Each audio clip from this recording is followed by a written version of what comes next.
Hi everybody, my name is Daniel Kruger. I'm currently a biology teacher at North Penn High School, which is a relatively large suburban high school about an hour outside of Philadelphia.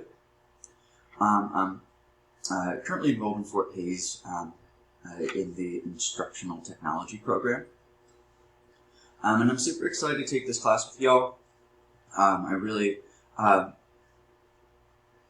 really eager to become better at instructional design, even though I have 14 years of classroom experience, and I'm pretty confident and comfortable in designing new course materials.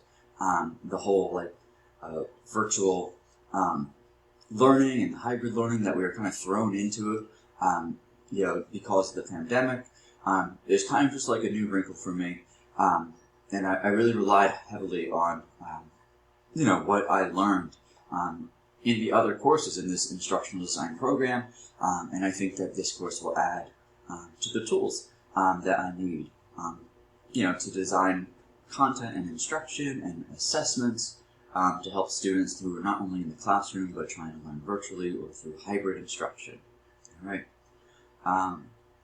So like I said, I'm really looking forward to working with everybody. And I think it's going to be a great semester. Thanks, guys. Bye.